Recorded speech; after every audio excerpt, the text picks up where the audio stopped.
житті кожної людини трапляються ситуації чи події, які викликають в неї певну поведінку. А відразу за поведінкою йдуть і емоції – радість, гнів, роздратування чи захоплення. Бог сотворив людину з її багатим світом емоцій. І немає добрих чи поганих емоцій.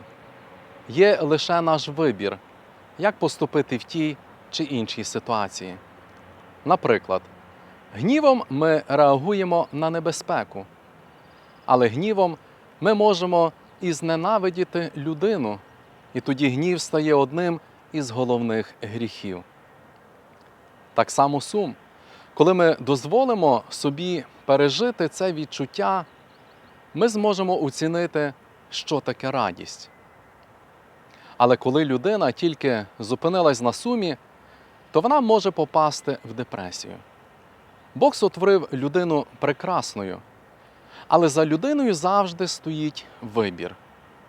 Коли заглянемо на сторінки Біблії, то там описані не тільки добрі емоції, але є і реакції людей, які б ми назвали поганими. Наприклад, в книзі «Буття» 1.41 читаємо: «Та й зненавидів Ісав Якова за благословення». Коли Ісус проповідував у синагозі, то євангелист Лука 4.28 пише: «Всі в синагозі наповнилися гніву і вивели Ісуса, щоб Його скинути згори». Коли ми читаємо ці історії, то Бог ніби відразу показує, які можуть бути наслідки, коли ми даємо волю тим емоціям, які руйнують і вбивають саму ж людину. Тому, щоб навчитись керувати своїми емоціями, я виділив би кілька моментів. Перше – молитва за себе. Кожна людина знає свої слабкі місця, тому дуже важливо дозволити Богові зцілювати наші рани. Друге – спробуйте оцінити ситуацію, якою вона є насправді. В таких ситуаціях, які викликають в нас негативні емоції, нам хочеться відразу все сказати, зробити, написати, гримнути дверима і піти.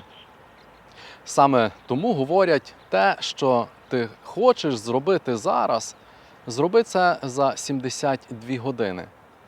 За цей час наші емоції згаснуть, і ми зможемо тверезо обдумати і прийняти правильне рішення. В багатьох випадках ми не знаємо, чому так сталося, чому людина так себе повела. І я думаю, що проводячи в молитві цих 3 доби за цю ситуацію чи людину, нам Господь відкриє, як правильно поступити. Третє – спілкування з духівником, друзями чи батьками. Воно допомагає нам подивитись на ту чи іншу проблему під іншим кутом зору. Бо часто погані емоції бувають внаслідок невирішених проблем чи труднощів. Тому ми маємо так багато депресій і розчарувань, оскільки людина не мала з ким поділитись.